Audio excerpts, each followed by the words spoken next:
Man, these hands are hard, bro. Yeah, This is all like doing backflips, bro. This is yeah. hard. We're gonna do 1020 today. We're hip, we're hot, we're happening. We'll see how it goes. So I am stuck like 8K on 1020 this month. I don't really want to make it more than 10-ish a month. Sounds weird, but that's my stop loss, right? It's not like I think, oh, I'm gonna lose 120K a year on 1020. There will be winning sessions too, etc. But um, it's a pretty big investment in learning cash games really quickly and creating content at the same time. Lex versus the best. Let's go. All right. All right, chat. Here we go. Oh yeah, RNG. We need it. We need it for today. Oh, my buttons.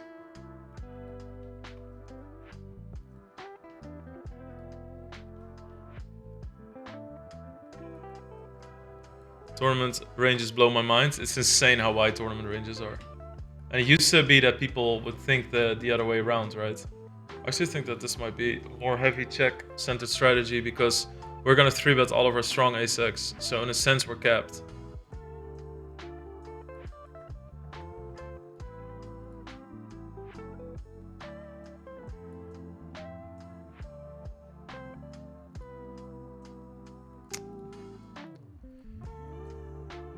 Like, I'm not sure if I'm not value towning him hard enough.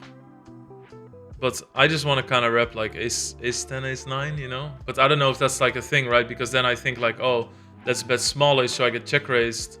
But I don't know if that's a good macro strategy. I just feel like it's kind of nice to have a small bet with the nuts here.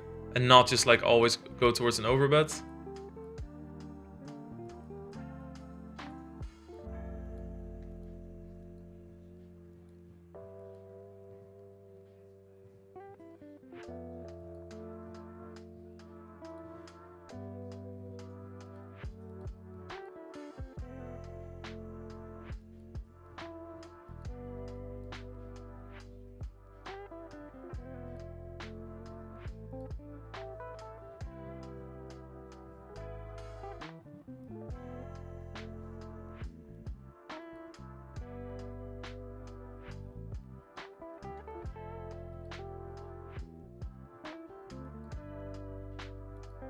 Okay. Don't know if I should overbet, but I guess I should have a pretty significant advantage, I think. Honestly, this is a pure 3-bet. I think that there's some flatting.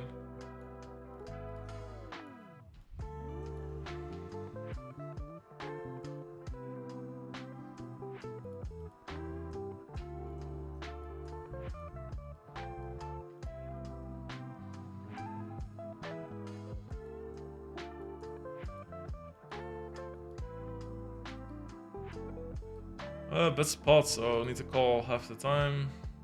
With hands that beat bluffs. So I just randomize it. Above 50 we call, I guess. Okay. I think that's fine. Am I falling too high up in my range? I don't think so. I mean, any jack would be a call, so I have auto calls. I think that's good. So that's why I randomize it, and if I'm above 50, I call below, because otherwise you're gonna have some personal preference.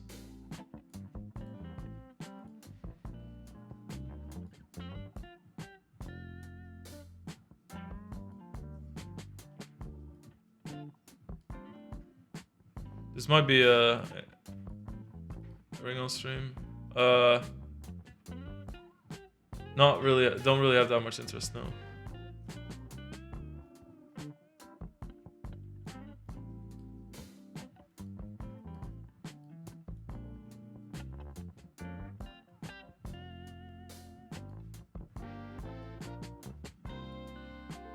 This one is not so great, but I still feel like I have to call. Like, I'm super high up in my range, right?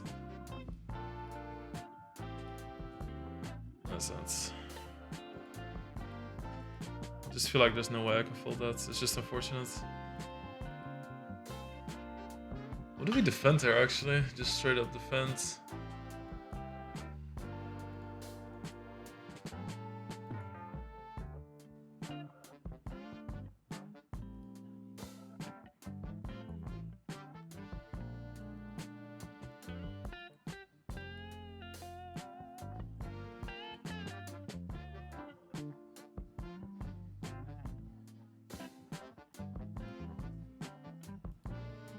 Nice.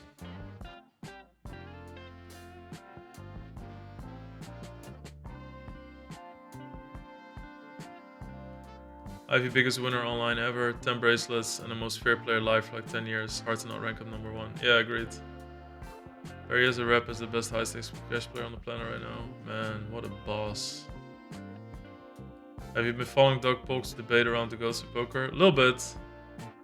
I saw that clip of him flaming the fact that Durr was mentioned.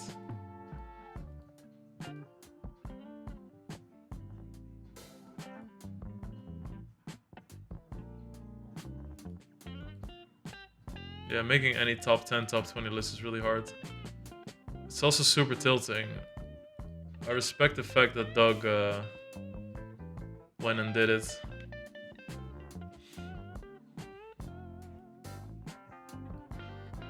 In terms of how we can move up. And if we move up, we first go from 100 NL to 200 NL.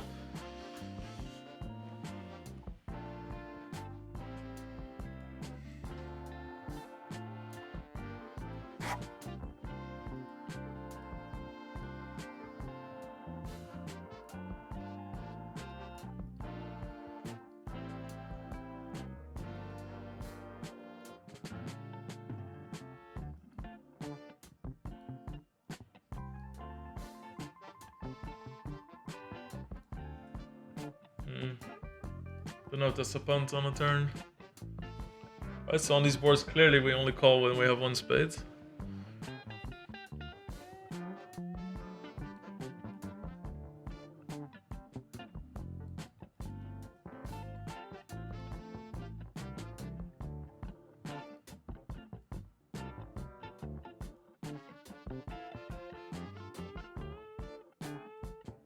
We have the perfect hands.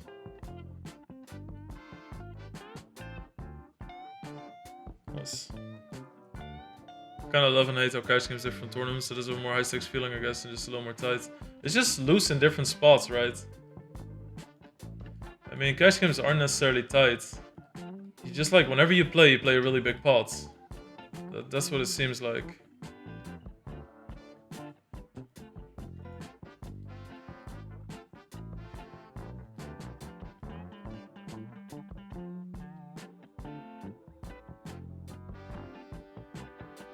I wonder if the river's a 3, if I can jam here. That's what I'm thinking about. I'm not thinking about calling, but I think about jamming here. I wonder. I don't know if kings ever checks flop. You see, that's the problem. I don't know.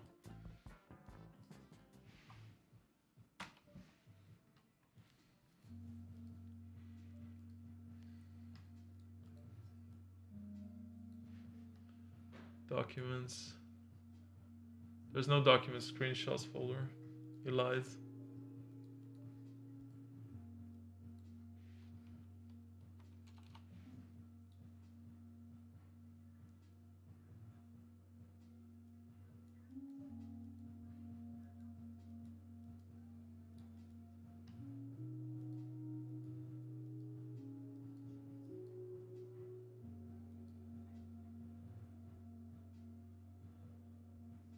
Nice.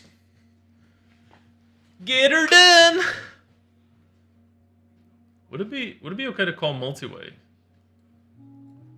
There you go. I think so. So you never call heads up, but maybe you call multi-way? Or is it still really bad?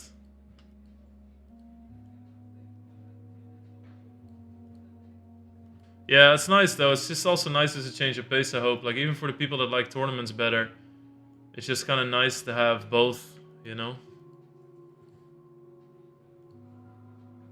So that, like, you know, Wednesday we do tournaments all day, and then Thursday cash games, and then we're excited about Sunday again, but then cash games is a nice change of pace, and that it kind of like moves around like that. Just, I think that it'll also, like, I think that for the people that also prefer tournaments, I think once I have like a set challenge down, I think that'll be a good way to get even more in it.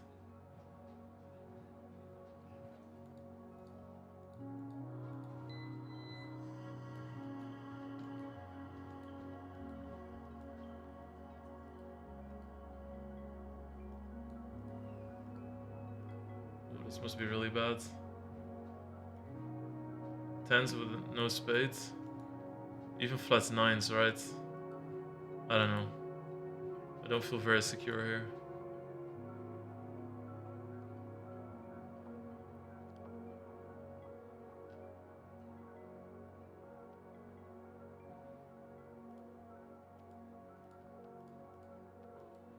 Does he flat queens and jacks to this 4-bet?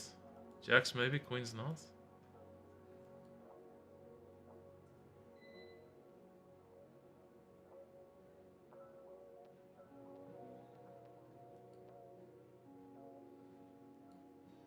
Alright, fuck it. Let's show you guys what we finished on for the day. Minus 1,000. Too bad. Missed a lot of flops. We started out really good, hitting some flops. Yeah, not too bad. All good, all good. Hope Dota with Spraggy went better than the No Limit session. I just saw the results. Well, yeah, I felt a bit out of. I felt a bit lost in a lot of spots today. It's like I kind of felt the consequences today of you know how when you learn something, all of a sudden you realize how many mistakes you were making and how little you know about spots, and you feel a little bit lost. Yep. I had this a lot now that I'm mixing a lot more with flop bets. I had this a lot where I just didn't really know. In tournaments, I'm not really used to like checking relatively strong to then giving up or something, right? But because cash game ranges are more competitive, I have to do that more often. But then sometimes I feel like I'm overfolding, or I feel like my barrels just don't really have any beef behind them. But I can't overbet either because I checked before. So I don't know. There's just kind of, I'm swimming on this gray area a little bit. But I do feel, I also have the sense that it's very normal. And that is like that. There's still like good decisions in there. I'm just not used to them, you know. Yeah, I would say two things on that front. The first one is you've played less than 1,000 hands in total. So like at least of the hands you've sent me. So if I've received all of them, then you've played 858 hands so far, and that's not a lot of hands. So that's the first part. The second part is you're running really bad, man. I mean, like you're still winning for like minus 40 EVBB per 100, which is not what you're winning for. So, like I said, even if you were a whale in this game, we'd expect to lose for like 7. You know, and that means we're getting smashed. I don't expect to be losing for 7, but if we're losing for a lot, we're losing for 7, not 40. So it's normal. Like if you were smashing these games, it would be kind of normal to be like, you know, cash games aren't so hard. You know, like I don't know what I'm doing in a couple of these spots, but it's not so bad. And when you're getting just gutted every single time you play a session, it's pretty natural to feel the opposite way. Yeah. Which is like, man, I got no idea what I'm doing. It's like, well, every hand you play, you lose. So when that's the case, it's pretty easy to feel like just, you know, kind of dreadful, to be honest. But yeah, I was kind of trying to figure out what to do. I was going to ask you what to do, and then kind of last minute, I just kind of thought that last week's session went really well, and we would just kind of continue with what we were doing last week. Yeah, I like it. It's like, yeah, because I feel like, you know, just keep throwing me in the deep. Like, what's our macro strategy? What's our things? Just like, let me suffer, you know? Because that's where I'll learn most. And it'll kind of expose, like that last week, that 10-8 hand was so brilliant. The way he talked about that just exposed like a whole area I wasn't thinking about well enough in cash game with more condensed ranges. And yeah, just like as painful as possible, because that's where I'll improve the most. So anyways, if we flat it sometimes, we mostly 3-bet. So thoughts? Are you doing any leading yet, or like what? Like, do you have any thoughts about that on the flop? No, Like, I kind tell of. me what I kind of realized today, looking at defending ranges in the big blind, I've been playing too tight from the big blind versus opens on 10-20 specifically, because it's like in the suited block, it's a lot more like defending in tournaments, and I've been really tight from the big blind because I was just like, oh, cash games are tight pre, but that was, you know, with the 50-cent $1 charts in mind, which kind of speaks to this hand as well, because I haven't been doing a whole lot of leading, but I feel like leading is going to be much less of a thing in cash games because the ranges are more competitive with each other. Um, so I feel like there's always a case to make for like, yeah, I mean, I can both list like numerous hands that we hit here, right? So, like obviously, what would be good is looking at the offsuit block, what the bottom of the button's opening range. So then we will go to like 7 high flops for some leading, I would guess. But since 8x Okay. is kind of like the bottom of the opening range in the offsuit block of the button, I don't think there's a whole lot of leading here. Okay. So, I mean, these like low, I mean, it works very similar to tournaments in regards to leading flops. Like this flop, I believe could have, yeah, this flop actually, no, yeah, I've got the solution here. This flop has leading. So, Mm. it's 30% lead, and this hand doesn't lead much, so it's not like it's something for this hand. But this board texture does Okay. have some leading. Yeah, so here, this is kind of like knowing what I know now. I probably would have only defended this if it had a spade because in my head I was just struggling because I thought I actually have to fold a lot of suited. Like I thought that I would have to fold like a hand like 7-4 suited here or something, and Pre-flop, I mean? yeah. Yeah. So Okay.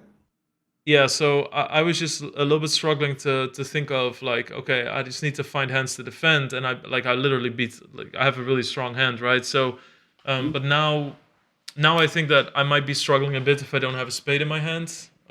So um, yeah, but that's the reason why I called here. Okay.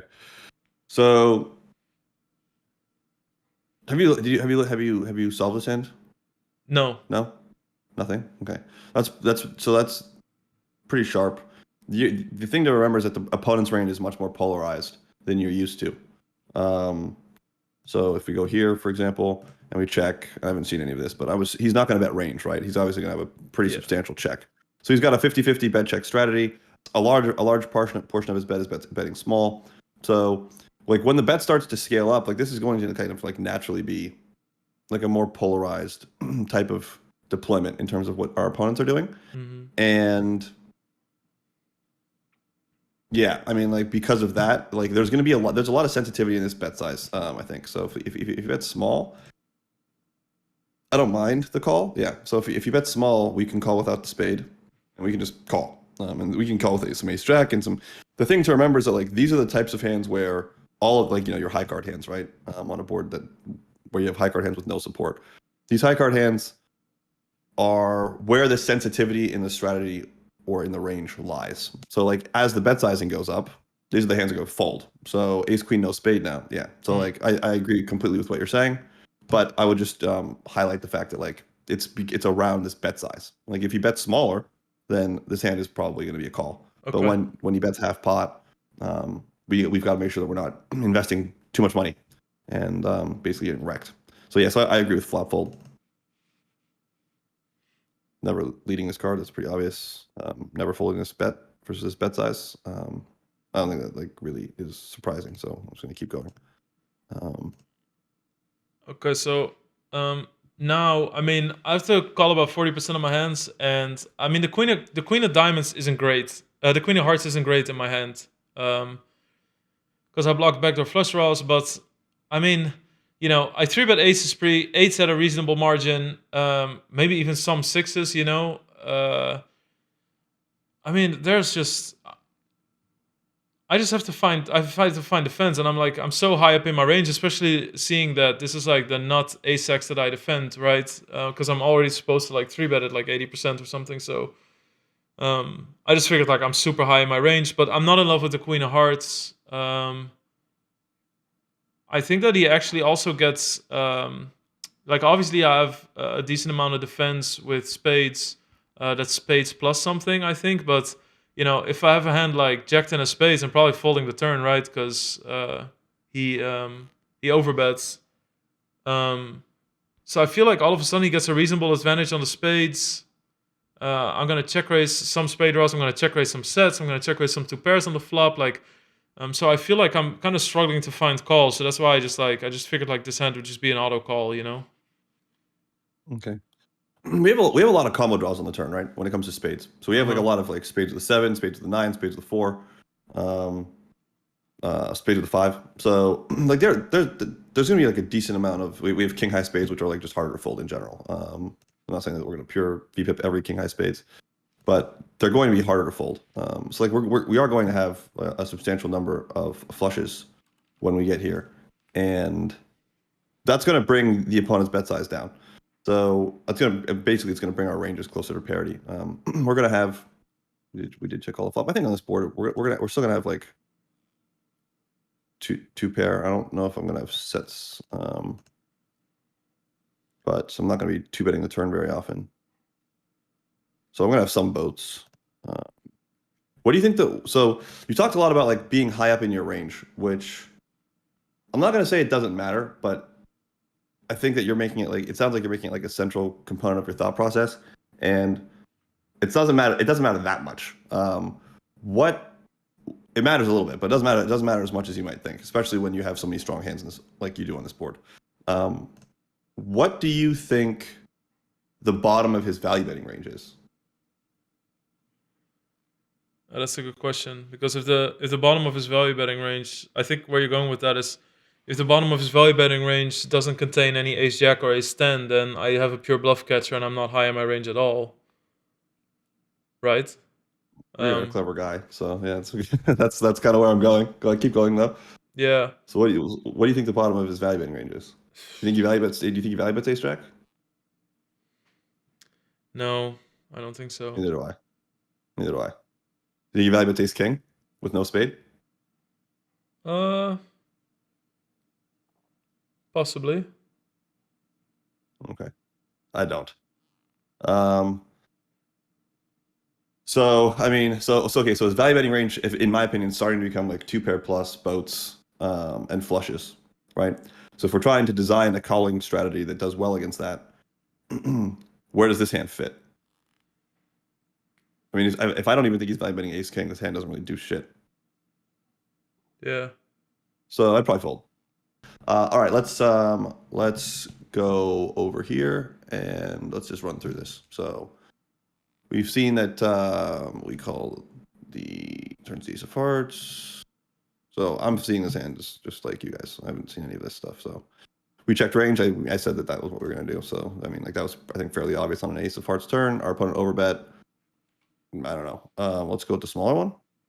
I don't know. Let's go with the big one. The big one's gonna be nicer to you. Let's go with the bigger one. Big one's gonna be nicer to you because well, the smaller one's gonna mean we call more on the river. So yeah, let's go with the smaller one. Let's go with the smaller one. That's gonna be nicer to you. Okay, so turn we pure call. I didn't think the turn was particularly close. We don't actually have ace queen like with no spade here, so it's kind of rough. Ace jack with even with the spade is already mixing. So, but it doesn't really matter. I mean, like I don't expect ace queen no spade to be a fold here. Like I don't know, maybe I'm wrong, but I mean I'm surprised that ace jack is mixing to fold though. So, Yeah. I probably wouldn't have mixed that hand to fold. So, yeah, oops, I suck. I'm a tournament player. So we call and reverse the five of spades. And we check. And let's look at like what the weakest parts of villain's value betting range are. So there's ace king. So you don't really block where any of the value is coming from, right? I mean, like, because he doesn't have ace king. So having an ace doesn't really do anything. And as far as beating his value bets, ace queen doesn't really do anything. So worst hands that's value betting is like ace eight, but even ace eight needs a spade. Yeah. So before I see the solution, I mean, like if you had the ace of spades, you could, conceivably call. That seems pretty relevant. Ace of spades, you block all these flushes. Ace of spades, you don't block bluffs because he's not bluffing the top pair.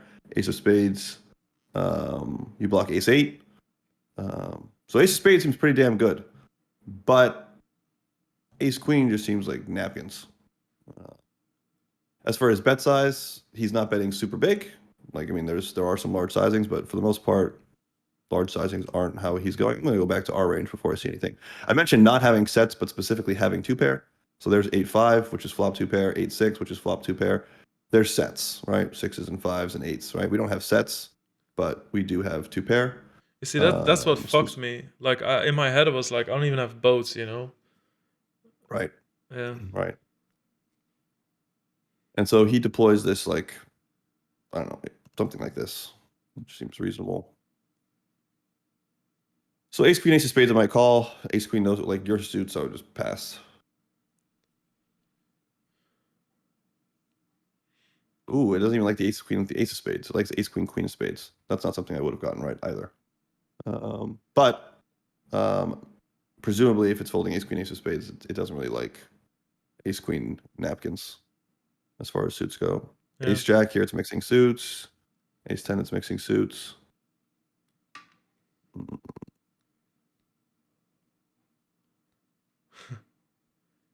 It's 7 off. 8-7. I mean, like, there's a bunch of mixing, but it looks like, I mean, like the spade variation is not folding. Let's see, do I have any like ace 9 prefers the ace of spades, hates the 9 of hearts, mixes call with the 9 of spades. This is kind of like reinforcing the idea. Ace 10, ace of spades is a call. Ace 10, 10 of spades is a fold. I think that like the 9 and the 10 specifically are like where the bluffs are coming from in the opponent's range, probably. So that's probably what's going on and what's wrong. I think having ace queen, like when you're high up like that, I think the ace of spades would be quite nice. But anyways,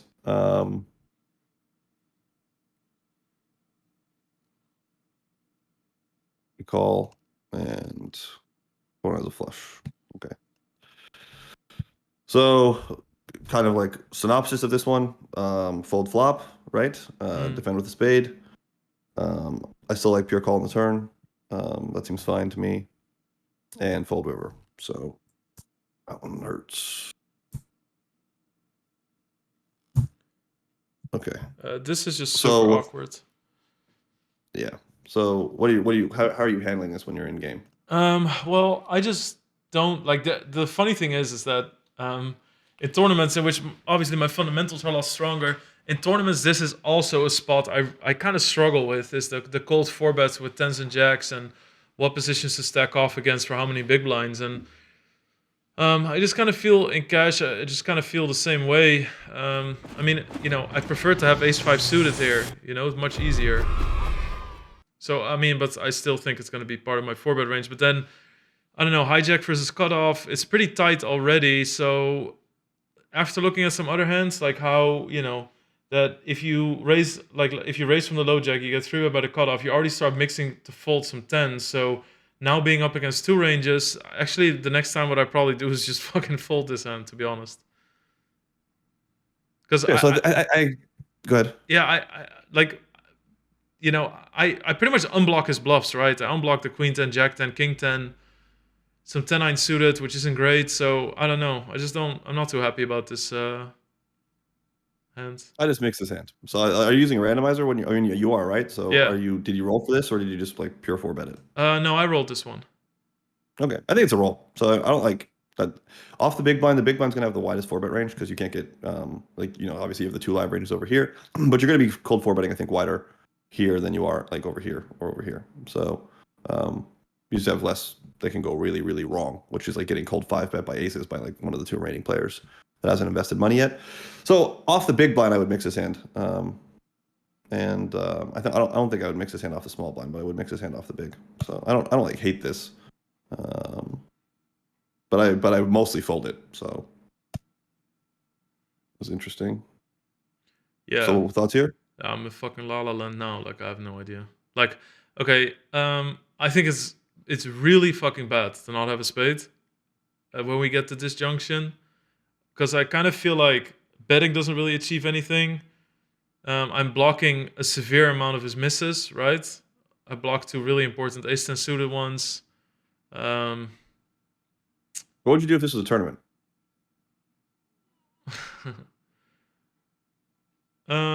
Probably bet insanely small.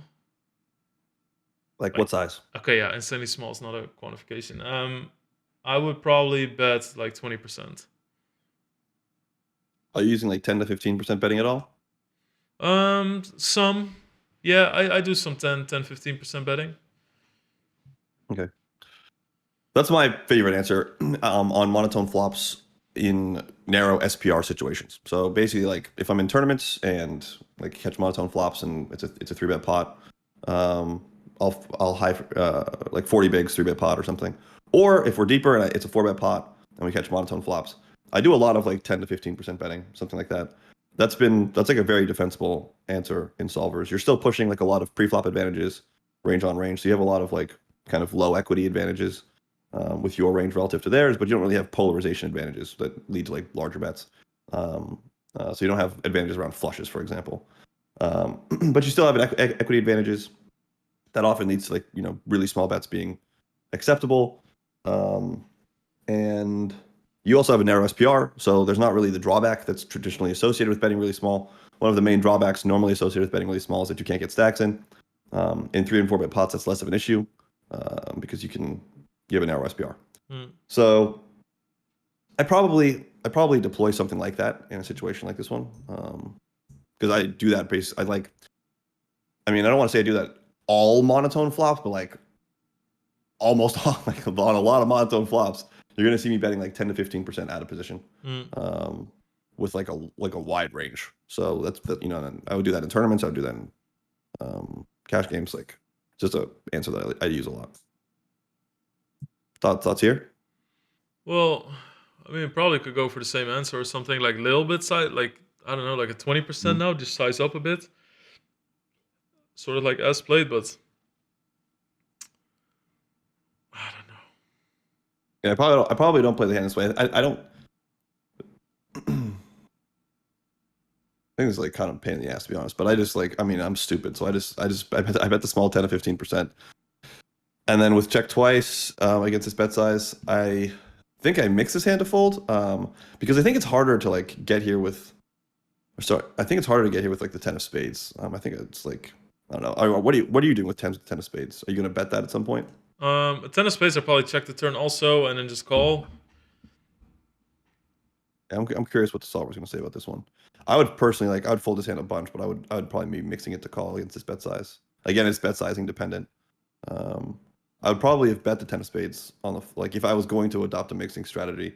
My assumption is that like you'd probably be betting the spade variations a lot more than the non-spade variations. So yeah, I would be mixing this hand to fold and calling a little bit, like calling half or something. Oh yeah, we had questions about the pre-flop strategy as well, right? So it is a mix. Okay. And I'm a simpleton, so I'm going to use high frequency bet. Like so this is good. This is what I do. Just like super high frequency bet, like this flop's terrible. Bet's super small. Yeah. I don't have much else to say about it. This is like I don't really do this part in game. Like I'm not very good about this part. Like this, like aces thing, like this, like whatever this is. I miss this for the most part. I'm not very good about it. My strategy in these situations is more basic, and I just like bet range and I bet like 10 to 25% or something. Like I might just bet range and bet 15, like I said. Yeah. So okay. So anyways, you checked, which is So then within the 10s block, well, it's actually checking. It's actually checking more with the spade, which is surprising to me. Okay, so there we go. That's why it's surprising to me. So jacks is checking less with the spade. Queens is checking less with the spade. So it's kind of like unique to 10s. All right, so we checked, and you kind of touched on betting small again, which is reasonable. So there's more of this blocking strat if we do check. Yeah. It's for me. It's harder to find like I'm kind of with you. I would have probably been wanting to bet more like 20% after having the flop check through, but it still just pushes the same 10% answer, which is it's pretty interesting. It's cool. Yeah. A lot of bet small. Don't check too much. You still 4-bet. So you check twice. This guy bets like super small. And I said I'd mix this hand to fold, like 50-50. That looks pretty good. Yeah. In my head, I would just pure call with a spade and pure fold without.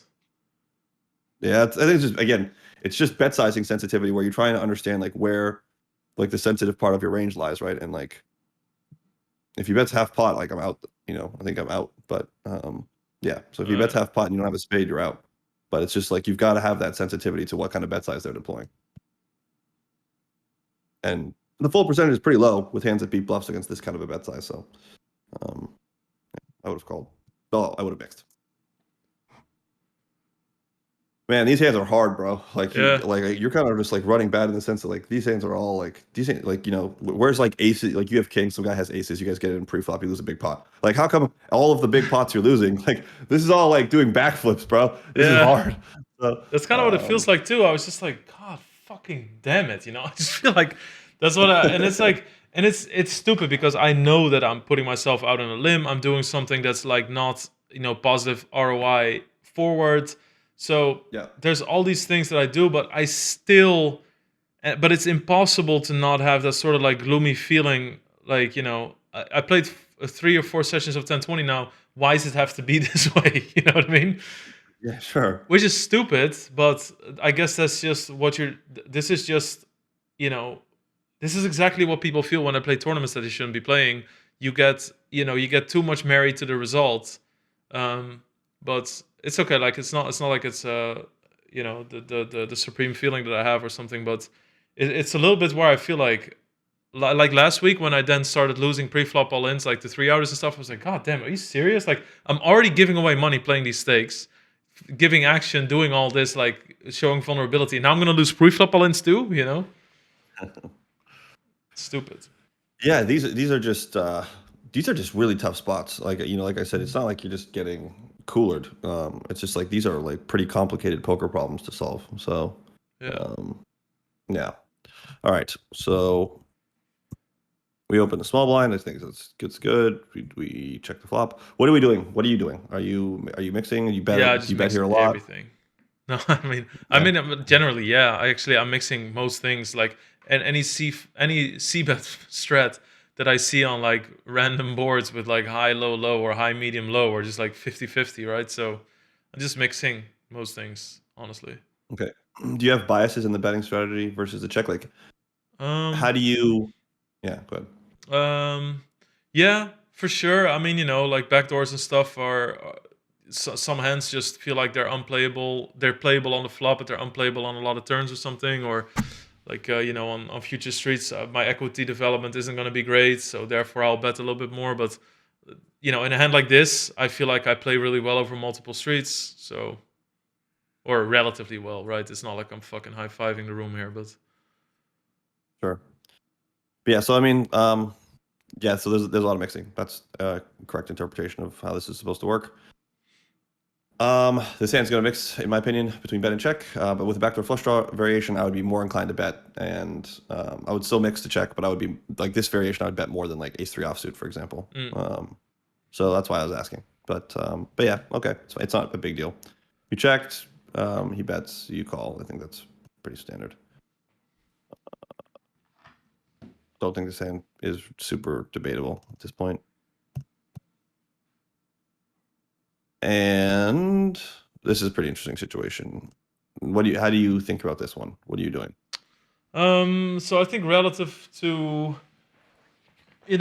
so first I'm also trying to decide, like, how does the river interact with his range? Does he really smash me? Is it a card he's gonna bet a lot? Like, because that increases the amounts of bluffs. I think that the river is quite even. I actually do think that he has more 5-6 than me. I think I go towards more of a check raise or bet strategy with those on the flop. Probably has more 7-6, so I think the card is a little bit better for him.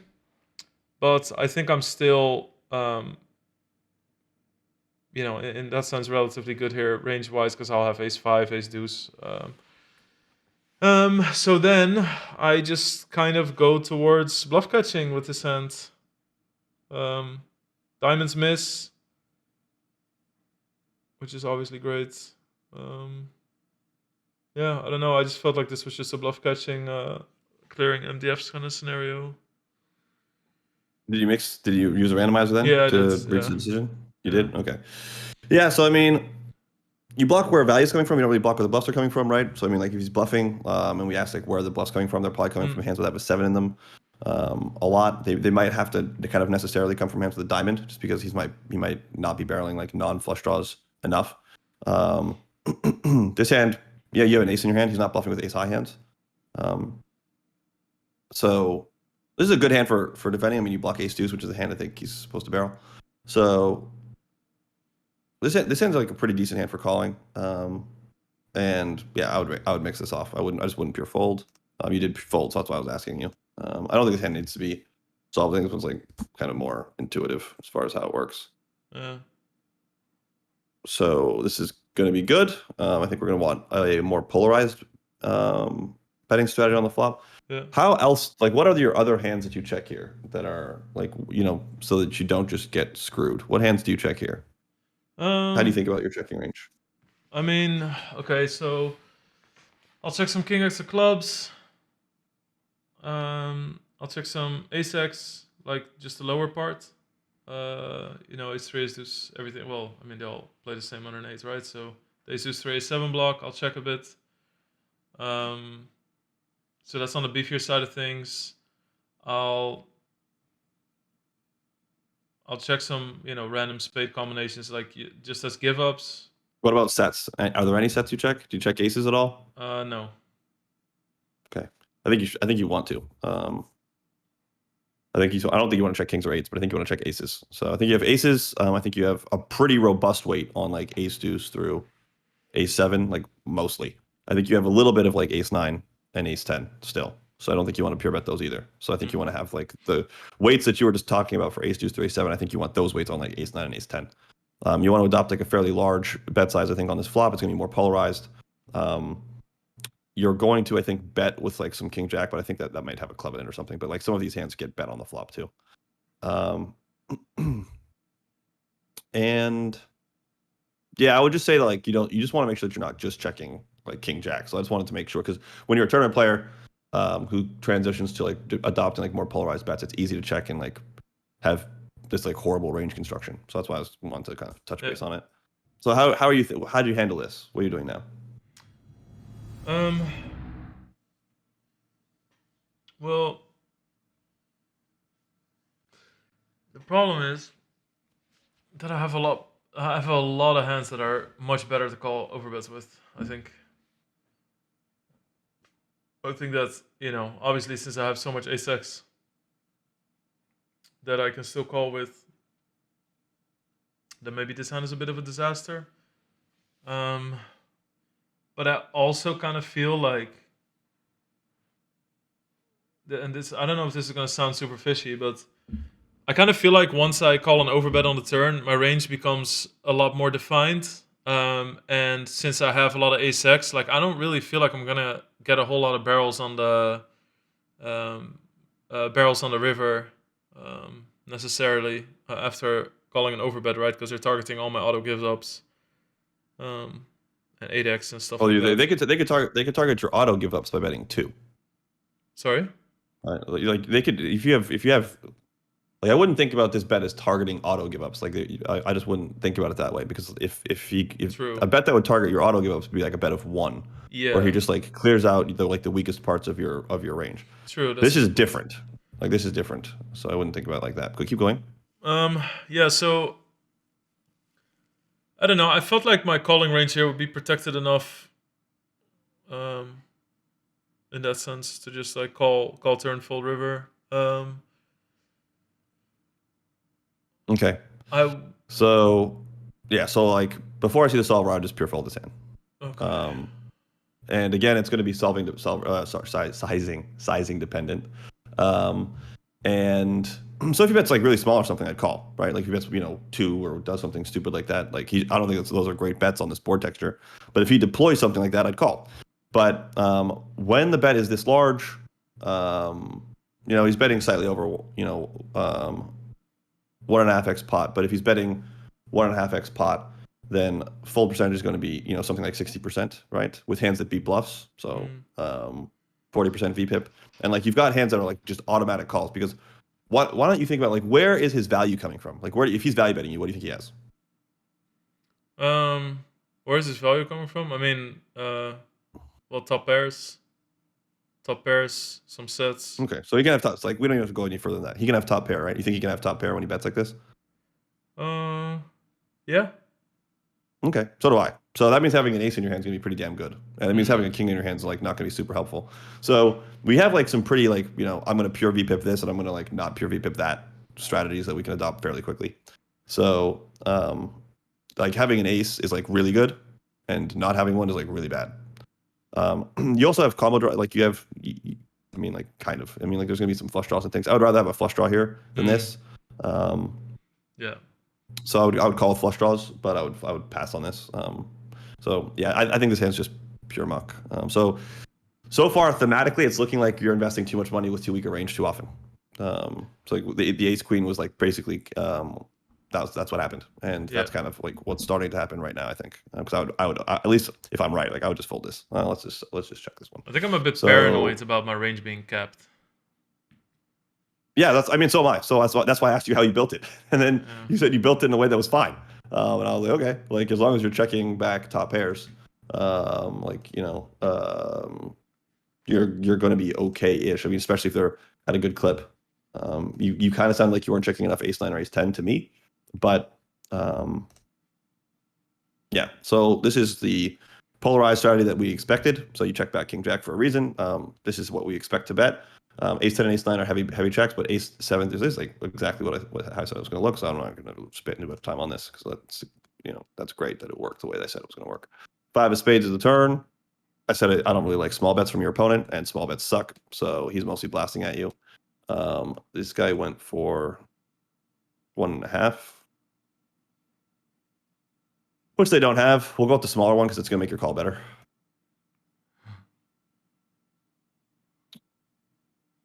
So we need the king of clubs pretty much against the small one. If you don't have the king of clubs, then it's out. And then if we go with the big one, he's at the midpoint of these two sizings. Still king of clubs. So, like not a lot of sensitivity there with this hand when you have a club. So king jack, king of clubs, that's a call. But king jack, no club, no call. At least for the most part. So it's not like the end of the world to VPIP here, though. I mean, like there's some mix. So it's not like this was like a tragedy, but I would have folded, and the solver is like pretty okay with folding a bunch. So, all right, and then actually, sorry, let's just look at this. So like top pair doesn't mix, right? Like you just snap it off. And this part of the range just like falling the fuck apart, right? Like, this range is getting marked. These hands all suck. So, and yeah, I guess like we have aces, which I also mentioned. We don't have like king 8 or something, which I think is like fairly obvious. You do have king 5, you have ace 5, you have 5s, you don't have 8s, you don't have kings. So like you have like the like recreational way of having a set. You have top set and you don't have the other ones. I mean, like so. All right, so we called. Yeah, okay, so it's good because I saw the king, and this is when the PLO player in me started speaking on my shoulder and said, "Hey, you block ace, king, and kings." But then I realized, like, yeah, I never checked those. I mean, I don't block aces, obviously. I would have checked aces probably at a fair bit, but I just figured like ace king is just not gonna check. I'm gonna blast at this board, and ace king is such a nice hand to have there, so. Yeah, I just figured that there wouldn't be too much ace king in my range. If I had thought there would be some ace king in my range, I'm just jamming this. Probably good to do it not on a 4, but still, like maybe a 3 would be much better, But yeah, I just figured like fuck this, there's better hands to call with. Or yeah, I mean he doesn't have. Good. Yeah, I would never call with this hand. Sure. You're thinking about how to bluff. I consider shoving, yeah. I think if I was to think about shoving, I think the hand that like kind of lights up would be like 5-6 suited if you could have it. Where flop goes check check, and like villain can have 6-7 for overbetting the turn and value betting the river, overbetting turn and river. So 6-7 is a hand like this is the nuts. So it's like one of the first hands to like think about. And then he can overbet 5s. He doesn't have 4s, right? So 5 is going to trade it at kind of like a premium relative to a 4. I think like anything on the board kind of trades at a premium. So like an 8 I think is kind of cool. He probably has more pocket 8s than pocket kings. So I think having like 8-7 suited is kind of cool as well. So I think like 5-6 suited, 8-7 suited, like those types of ways of jamming the river versus bet, if you're going to do it at all, makes sense to me. I think that the jam versus bet, like with the bluff component of your range, is going to be like modest because of like the SPR is not. He doesn't have that much left. Yeah. But yeah, like, so we can take a look at that just because I think it's an interesting question that you're asking. So we can see, or that you're thinking about, like, can I jam this? I don't know. I wouldn't, but I would jam from the other regions. So like there's some 7-6 on your part. It doesn't jam 8-7 at all, so that was wrong. It doesn't jam 6-5 at all, so that was wrong too. I mean, like, yeah, not really. 6-5 of hearts is like if you can have 6-5 of hearts, which you really can't. But if you can have 6-5 of hearts, it's a 42% jam. So that's cool. So that's not the worst. A7, A6. Yeah, it's pretty cool. But like it's more like this. It's like Queen 8 of Hearts is like Jack 8 of Hearts. Like those are the two kind of high frequency. A7 and A6. So like you can see that the point. Like the point is like it's stuff with a 7 and a 6 in it. Like I got the pair wrong. I said like I said 7. I said 6-5, or I said like 8-7, and it's like Ace 7 and Ace 6, which is I don't know, kind of counterintuitive for me because those hands are better bluff catchers. So it's not the first way for me to think about it. But yeah, A7, A6, and then stuff with an 8. So I mentioned the relevance of the 8, right? So like what I'm trying to do, like the exercise, the reason I got a little bit closer, I'm not saying I got the right answer, but I got a little bit closer, is because like I'm trying to think about his range, and you're trying to think about, it sounded like you're thinking about yours. You mentioned like pocket kings. Yeah. Kings doesn't really fucking matter, right? It's pretty stupid, actually. Yeah. Starting to get into pots that we didn't lose that were very big. So what are we doing pre-flop here? Mix. Okay, that's fine. Let's keep going. As long as you're mixing, I'm good with it. Yeah. Flop, mixing as well? I was pretty happy with this one because I looked it up. It felt counterintuitive, but I thought I can swear this is a fucking mix, and then I looked it up and it was a mix. So I was pretty happy. So that's what I remember. Okay, cool. Good, nice. Small victories, dude. Yeah, we need them sometimes, man. Especially when we're running salty. What's the flop strat? Are you betting? Are you mixing this as well or no? Mixing, yeah. I think that's fine. Okay, this is pure call. This is not raising or folding ever, so that's good. Thoughts here? Just randomize it. Just okay. So use a randomizer for this. Yeah, just randomize it at exactly half. Okay, I don't think this hand's gonna randomize personally. I think this is gonna be pure fold. So whoa. Yeah. Okay, cool. That's good. So I mean, that's what we're looking for, right? So we want our hands to like do something, right? So this doesn't. It beats bluffs, right? So we take let's start at the root, right, of this poker problem that we have. So he bets pot, so we have a 50% fold. We are evaluating hands that beat bluffs. This hand beats bluffs. So we have a hand that beats our opponent's bluffs and is like therefore eligible to consider mixing with, right? Now, how do we refine the strategy from that point, right? Well, we want to think about where our opponent is value betting from and kind of like put this hand into relevance. Your opponent's betting pot. So do you think he's value betting like a pair of fives like this? No. Think he's value betting pocket sevens like this? No. Okay. So then this hand's pretty much irrelevant. Like it pretty like in a sense that like as soon as you establish that, this hand does not beat value bets. Okay. There's no real like crazy significance about having a 9. Like you block Jack 9. I don't know. Is that like super relevant? Probably not. Do you block 9-6 suited? Is that like super relevant? I don't know. Probably not. So and the 9 of diamonds doesn't even really block 9-6 suited. So like to some extent you block 9-6 offsuit, which is a hand that you fold. So I don't think that like the 9s do anything other than where do you think his bluffs come from? I don't know, some like queen 10 type hands.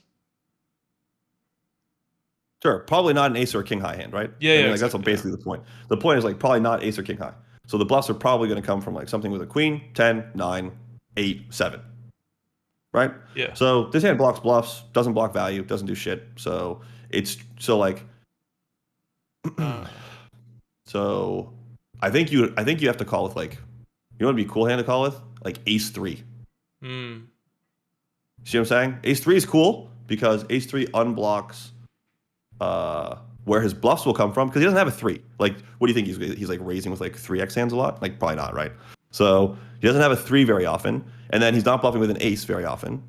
So if you have ace 3, that seems pretty cool, right? But if you have 9s, this seems pretty pits. And we're just like doing this exercise over and over and over again for all the hands. I'm not doing anything different in any of these hands. I'm doing the exact same exercise every single time. It's just like we're reaching different conclusions because we have different hands, right? But it's the same exercise. Where's his value coming from? Where's his bluffs coming from? What does his hand do in relation to does this hand beat his value bets?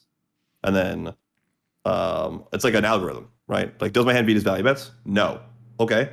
Then where does his value come from, and where does his bluffs come from, and what are my interactions with those two things? Are they positive or negative?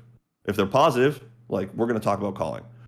If they're negative, we're probably not. especially, and then we're going to be bet size sensitive to like what is going on. But you're going to say something, and I cut you off because I wanted to finish my train of thought. But go ahead. Yeah.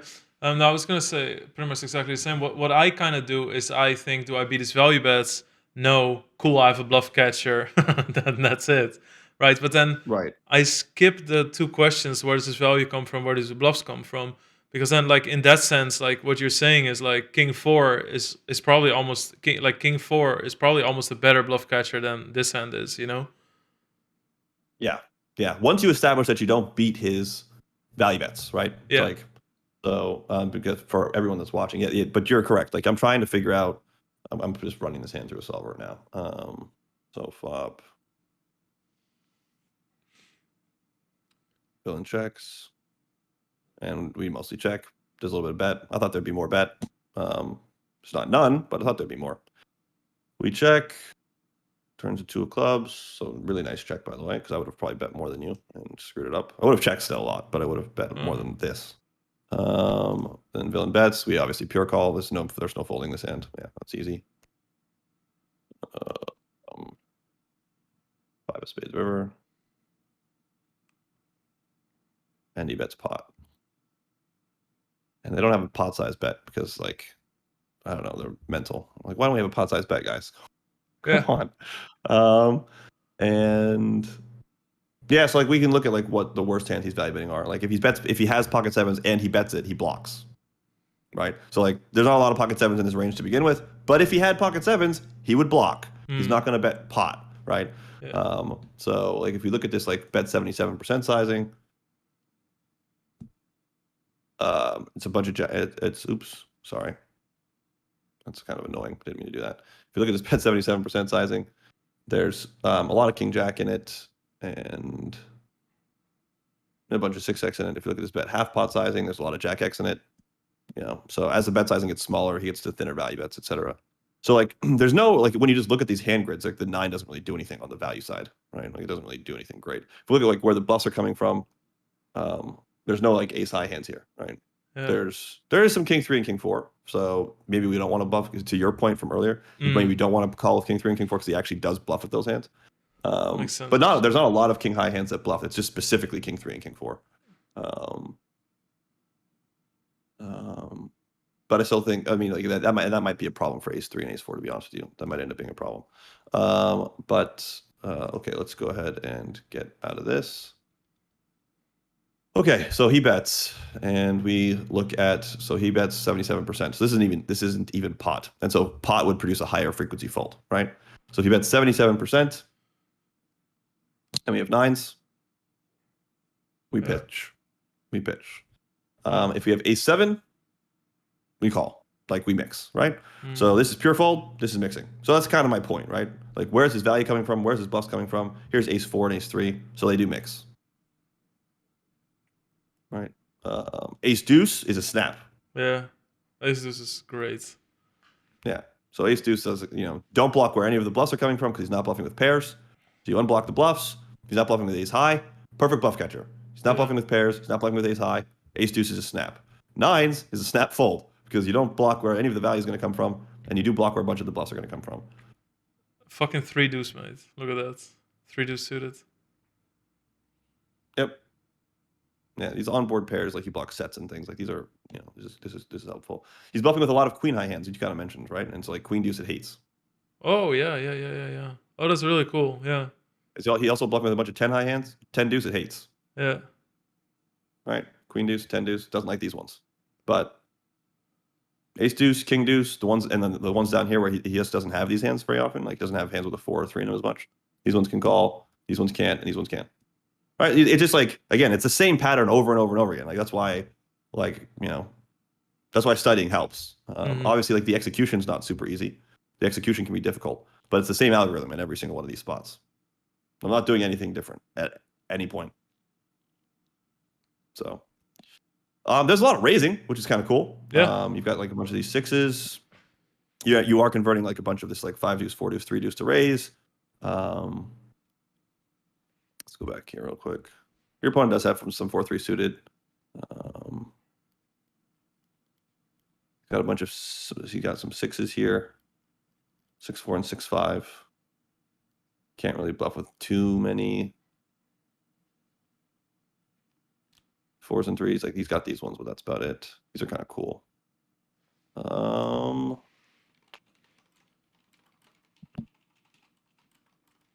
These aren't ways that I would raise very often, so this is pretty cool to see. Ace 7, Ace 8, Ace 9. These are just cool hands to raise with. I wouldn't have raised these hands, so that's kind of why I'm paying attention. I'm getting something out of this.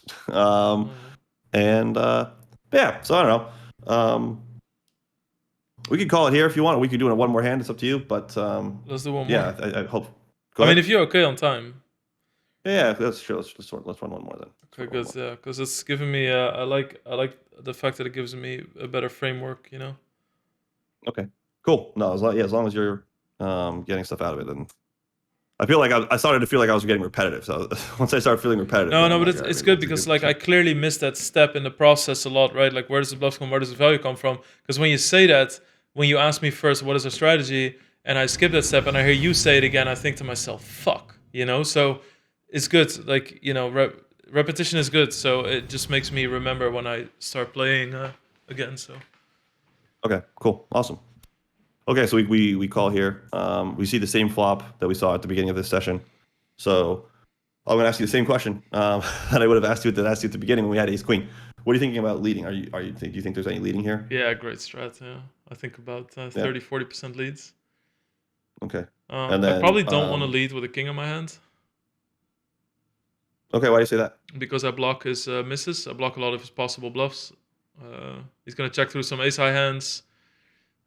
He's going to have equity with his jack high block, right? Like jack 9, jack 10, even queen jack. I think I would prefer to have over king jack on his board. So,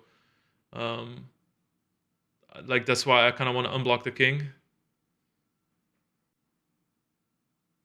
That's interesting. I don't know if I agree with that. I think when we check and we think like where the hands that he's going to bet that we beat come from, they come from the 9s, 10s, jacks, queens. And then he's going to check back a lot of the kings and aces when we check. But I also think that when we bet, I think we're going to have a bias towards backdoor flush draws. That's just like one of the biases I think that's in cash games. Like when you play deeper, and you bet, or you're evaluating mixing, it's better to bet the backdoor flush draw variations. Like it's better to build the pot with the hands that are more resilient. So I think like with this backdoor flush draw variation, like I would probably be more inclined to bet this one. I would definitely mix. I wouldn't pure bet. But I would have a high frequency lead on this board. This hand would go into it like a bunch. I think you want a lot of top pair in this leading strategy. So, well, I say a lot, but like enough. So, like if you're gonna lead. So like, yeah. So you checked and he checks back, and I don't think that's like surprising. Like this is not a great board for him, so he's going to adopt a more polarized betting strat. I think that's reasonable. Thought about overbetting. Yep. And why didn't you do it?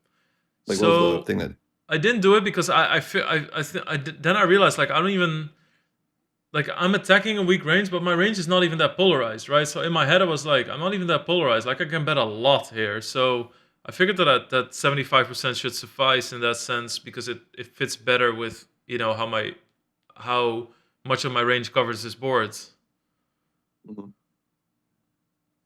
Perfect. So I mean, like, I think that you should think about overbetting, but I don't think you should do it. So the reason I think you should think about overbetting is because I think this board texture involves overbetting, but I think it should be more polarized. So I think you're going to want to overbet like a lot of trips, right? Yeah. So trips is like probably fairly asymmetric. You have some suited hands that your opponent doesn't have. That's why we can lead the flop, right? The reason why we can lead the flop is because we have some suited board coverage that our opponent's missing when they open the cutoff. So the same reason that we can lead the flop is the same reason we can overbet the turn. Those same asymmetric representation of the flop is going to play into board coverage of the 5, which means we have a trips nut advantage, and then we can start overbetting. So this isn't a 5 though. This is a pair of 8s, and this hand loses a bunch. So I think that this hand is going to like mix between check, because when he has a hand that was like quote unquote protecting the flop, right? It's going to be aces, kings, queens. Like it's not going to be 9s or 10s. He's going to bet those more, I think. Yeah. But it's going to be a lot of aces, kings, queens, I think, when he checks back the flop. So make sure that you're doing that, I think, also, if you're not doing that, Lex. Because we talked a little bit about how you were worried about checking too weak. So he should have those types of overpairs, right? So when you have trips, guess what? We don't care. Trips beats kings. Yeah. Trips beats aces. So we can just overbet and just smash this dude, right? With that part of the range. This part of the range, not so much. So this part of the range, if he's got his like, traps, we're screwed. His traps work. They beat this hand. So this hand is probably not going to bet all the time, but it kind of just falls into that same thinking that you were using before, where it's like the ranges are kind of closer to parity. Like this part of the range is, right? Like this part of the range beats a bunch of hands in his range, but it also loses to a bunch of hands in his range. Trips just beats everything. So with trips, we smash, and with this, we like bet like this or check. So this seems reasonable to me. It's a good sizing choice. I'm happy with this. This river sucks. Like this is just kind of a part of running like ass. So now we check. Yeah. Then he bets. And so why don't you walk me through what you're thinking here? Well, I mean, I just feel like I have way better hands to defend here against this. I think that also a lot of like, if I think about misses, if you think about hands like Jack 9, I think that those really gravitate towards betting, right, on the flop. He has a ton of ace high still. He has a lot of spades. Like I don't like. Okay, so maybe I should start again with I don't beat value that he bets, right? So where do his bluffs come from? That's tough. Maybe some 7x? Probably not. I don't think he's bluffing with pairs. Yeah, I was trying to think about like I guess some of his bluffs do come from like 10 and 9x. Actually, that he checks through because he's not going to pure bet those on the flop. Yep. So I think maybe some hands like like Jack 9, 10 9, Jack 10. I agree with that. So that's where his bluffs come from for the most part. I mean, like he's opening the cutoff. He's got mostly, when we think about the offsuit combos in his range, we're probably thinking about like Jack 10, 10 9, Jack 9 suited or something. So that's around where I would think about most of his bluffs coming from. So that's where the bluffs come from. So we unblock that. So for example, now we now have like, at least to some extent, he's not value betting with single pair hands, right? So if we were to isolate the non-spade component of a pair of eights, right? Then we would say that like 9-8, 10-8, Jack-8, they suck.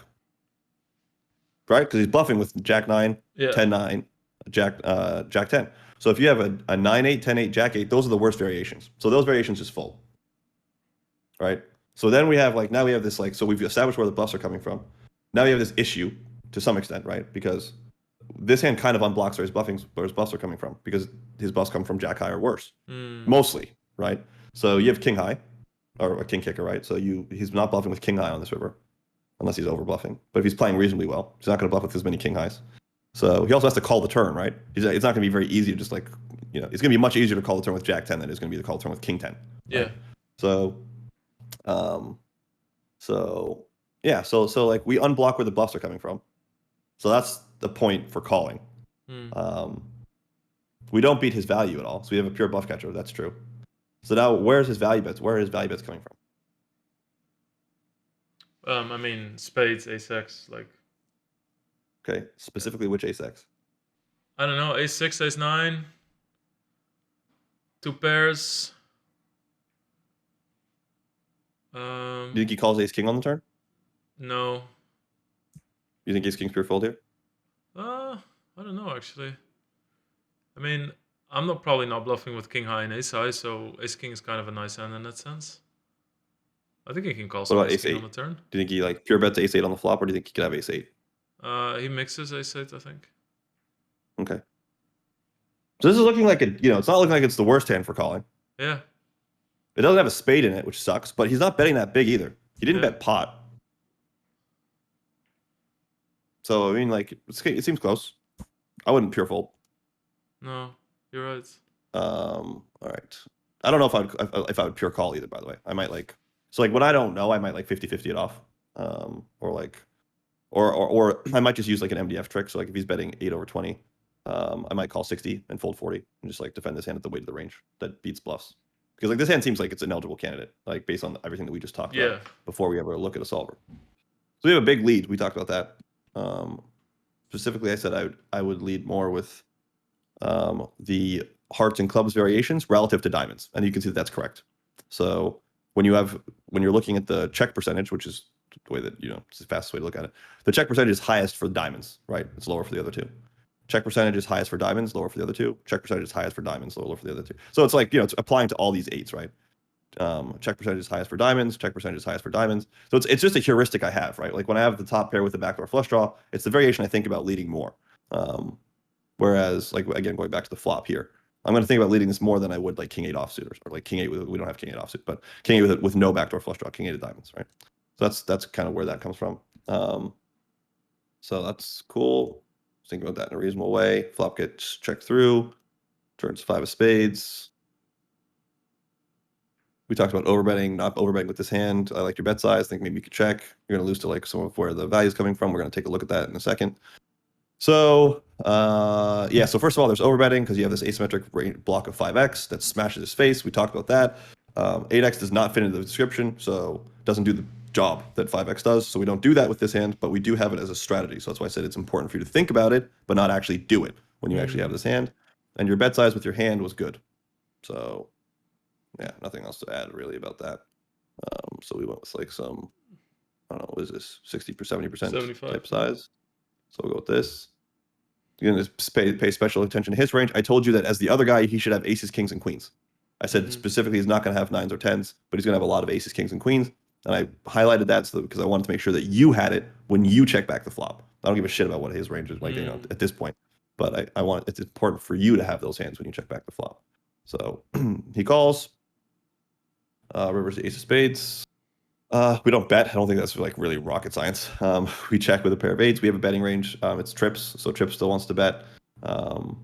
Like there's a pretty high frequency bet with the trips component.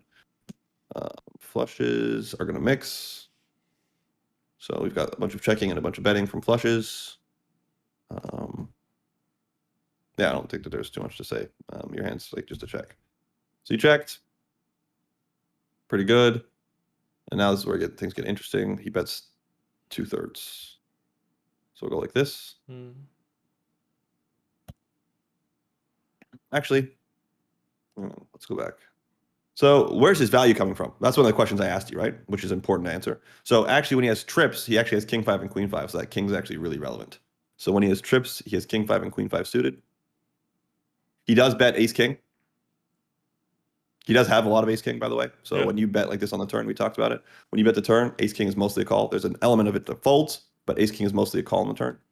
And then when he value bets the river, he's got ace king for value betting. He does mix it to check, but he's got ace king for value betting. So that means now that I see this, like now that I see this, now I see king 5 and I see ace king, and like I know that these are like pure bets, and I didn't really know that before. So I was like telling you before, I'm like, I don't know if these are gonna be like. First of all, this hand wasn't visible in my head. This like.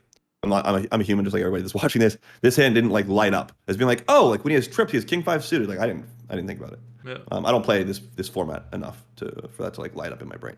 So yeah, but ace king lit up. I think that's an easier one. And seeing that ace king is like a pretty decent bet, and seeing that like he has king 5 suited now I want to pure call your hand. Because now you're blocking where the value is coming from pretty solid. Yeah. When we look at like where the bluffs are coming from, like there's no king high hands here. We talked specifically about jack 10, jack 9, and 10-9. That's where the bluffs are coming from. So now you can see that like, okay, based on the way this range is shaped, we unblock the bluffs, we block the value, snap. And that's just the way that poker works. So now we go ahead and we look at your strategy. And there's king 5. Oops, fuck, not king 5. We have king 8. Where's sorry? There's king 8. So now we have king 8 and we snap it off. But queen 8 had the same properties, right? Where he was bluffing with jack 10, jack 9, and 10-9, and he had queen 5 suited too, right? Yeah. So and he had ace queen for value betting as well. So queen 8 and king 8, if our thesis is right, king 8 and queen 8 should behave the same because they had the same. But if we go back here, just so everyone can see, oops, wrong button. If we go back here, come on. He has ace king and ace queen for value betting. He has king 5 and queen 5 for trips for value betting, and he's bluffing with jacks, 10s, and 9s. Like this is the offsuit component. It's the biggest block of hand. Like this jack 10 is huge. There's a huge weight on bluff. Okay, so if our thesis is right, we'll call with king 8 and queen 8 the same weight, and we'll fold jack 8, 10, 8, 9, 8. We call with king 8 and queen 8, and we fold jack 8, 10, 8, 9, 8. It's the same. I'm executing the exact same principles over and over and over again to reach decisions. The skill isn't in knowing that. Like everybody should, you know, I'm trying to tell as many people as I can that that's how the game works. The skill is in like knowing that your opponent had king 5 suited, right? Which I didn't even know. I screwed that up. The skill is in knowing like exactly where his ranges, where his value bets are coming from, and exactly where his bluffs are coming from, and then you just construct an answer that does well against that. And yeah, that's what we're doing. And so like, you know, I'm trying to help for people that are watching. I'm just trying to help Lex get a little bit better at doing this, so that, you know, we can win some money back. That's it. So, cool. Yeah, amazing as usual. Yeah. So thanks for having me, man. I appreciate it. Happy to be here, and yeah, happy to help.